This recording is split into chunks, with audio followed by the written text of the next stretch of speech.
Names are how we human beings build relationships.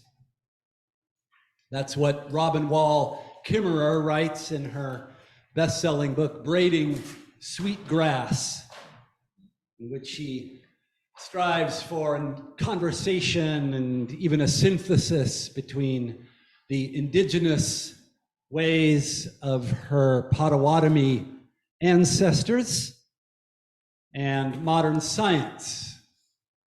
She's a PhD botanist and emerita professor at a state university in upstate New York. Names are how we human beings build relationships. She says this in the context of telling the story of Nana Bojo, the first man, who, like another first man of myth that we're more familiar with, was given the task of naming the creatures that the Creator made. We've been hearing a lot of stories about names and naming in the context of our readings this summer. Abram and Sarai being given the names of Abraham and Sarah, or Jacob receiving the new name of Israel. Names such as Peter, as we heard last week, when Jesus asked his disciples, "Who do you say that I am?" And Peter names him as Christ, Messiah, Son of God. New names for new people, people made new by new relationships with their Creator. And today, in our reading from Exodus, we have another name that is given. Another name in service of a new relationship. But it's not a new name for a human being. Moses turns aside to see the bush that is burning and not consumed, and hears a voice from the bush say, "Remove your shoes and come no closer, for you are on holy ground. I am the God of your father, the God of Abraham and Isaac and Jacob, and I have heard the cries of my suffering people in their bondage in Egypt. And I am sending you to Pharaoh to bring my people out, to bring them to the land of promise, the land of the Amorites and the Canaanites and the Hivites and the Jebusites, to give it to them." And Moses says, "Well, okay, but when I tell the people that, and they say, 'Which of the gods did this, sent you to do this for us, what name shall I call you by?'" God gives a name that is a verb. Because God is not another thing among the created things. God is not a being among other beings. God is I am. I am who I am. Or sometimes translated, I will be who I will be. I act.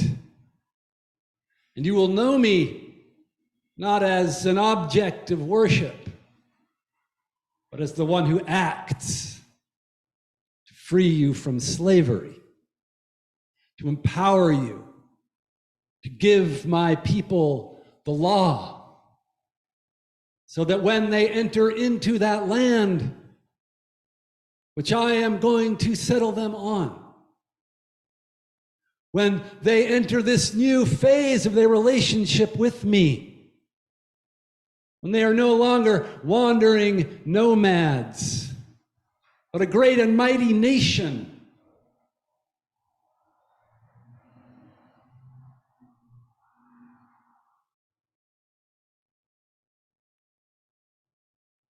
they will know me by what I do.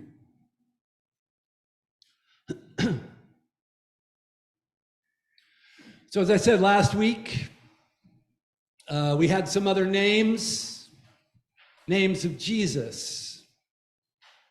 Christ, says Peter, Son of God. And Jesus doesn't tell Peter that he's wrong. In fact, he gives Peter a new name, the name of the rock on which he will found his church. A new name for a new relationship of trust and responsibility to carry on Jesus' own life and ministry. But then, curiously enough, he instructs his disciples not to tell anyone that he is the Christ. And as we hear today, this is hard for Peter to take, especially when Jesus goes on to tell him and the rest of his disciples what being the Christ and the Son of God means for him. It's not a role of exalted authority. It's not a position of power in some kind of hierarchy that he's going to assume. But it's what he must do, how he must act to set his people free. I have to go to Jerusalem, he says, and there I will be killed, and on the third day rise again. Whatever this kingdom is that I've been speaking about, whatever this anointing that I have received from God translates into in real world terms, whatever being the Son of God means for you as my followers, and for your followers and their followers, it starts with taking up the cross. Taking up the cross and following me. And there's just no way to tell this story without bringing into view the way that power really works in the world, and the new relationship with the world and its powers that Jesus has come to bring into effect. There's no way to talk about the Son of God without also talking about the Son of Man. The Son of Man, a name that the church, for whatever reason, has not particularly emphasized over the centuries when talking about Jesus. Even though in the Gospels, it's his preferred way of speaking of himself.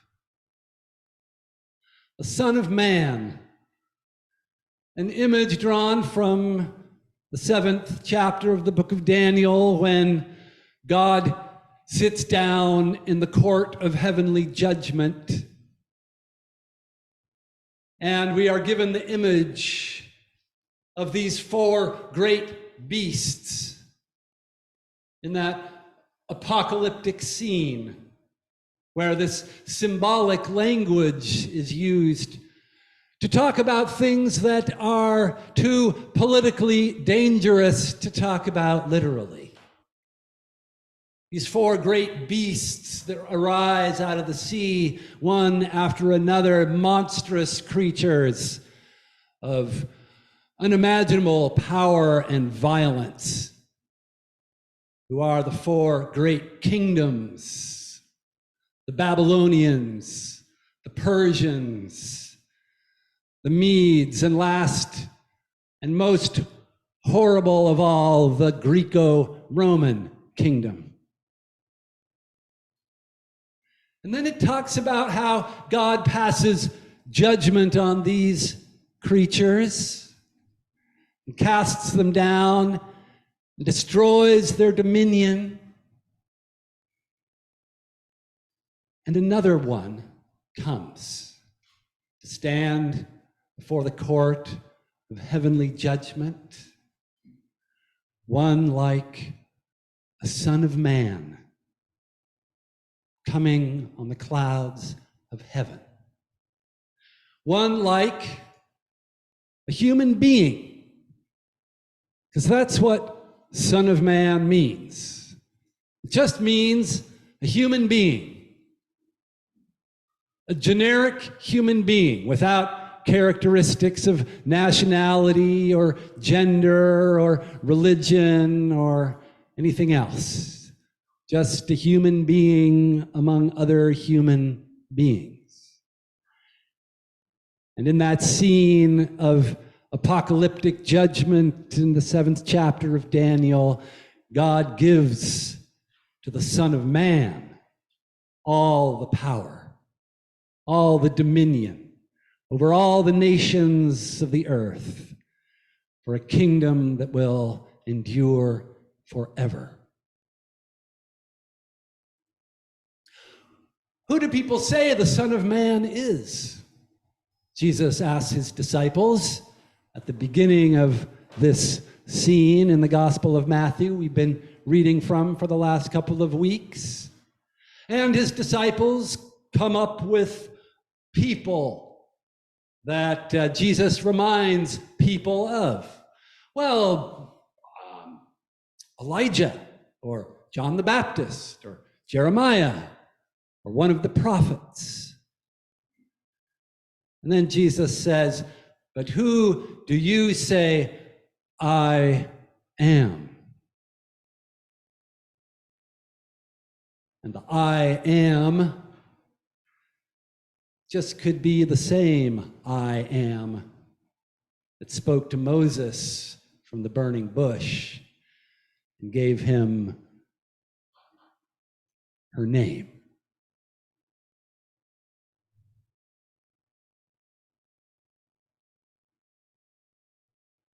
This Son of God, a political title, no emperor of the ancient world from Rome to China, didn't refer to himself as the Son of God. This Christ, the anointed Messiah, the successor of David, the great King who will deliver his people by the might of his right arm from the slavery of the Romans, is the Son of Man who will go to death on a cross. Invites us also to follow in a way that trusts in God's judgment above human power. It does not fear, does not cling or grasp, does not base its life on the things you can accumulate on our reputation, on our influence, our belonging to some great national enterprise of world conquest, but on love, on self-giving love that seeks peace with others, that associates with the lowly.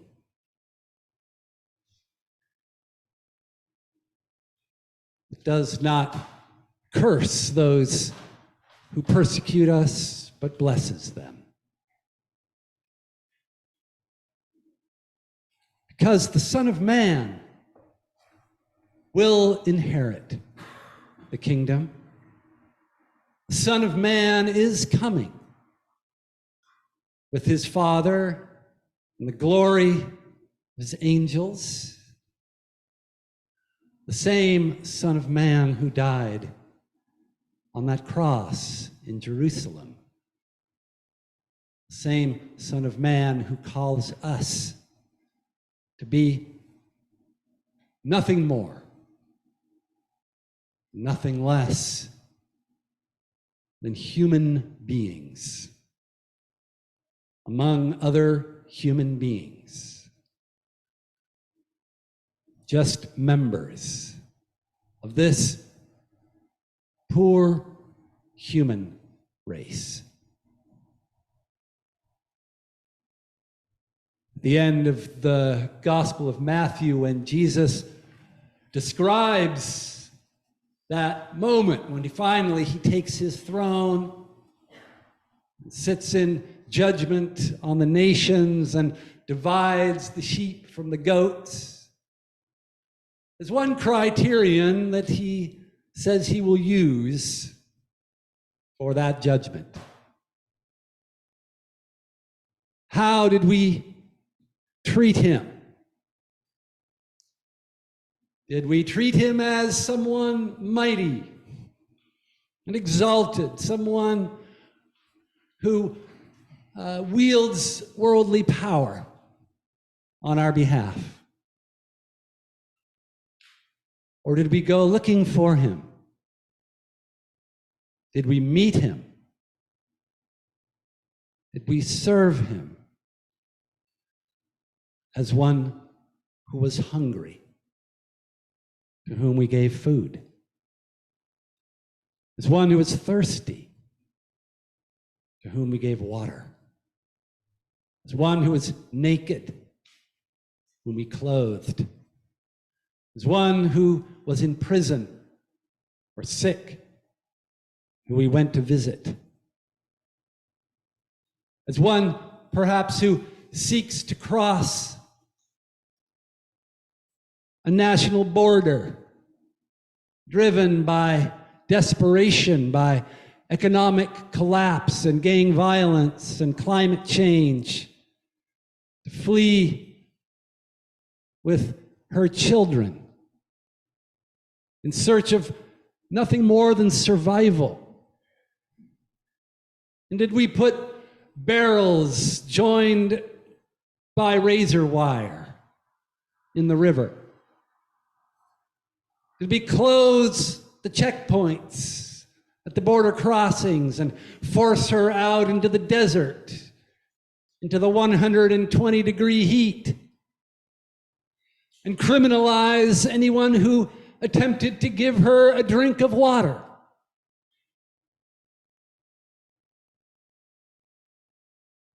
And in the face of such cruel oppression, such misuse of power, did we pick up our cross and follow Jesus?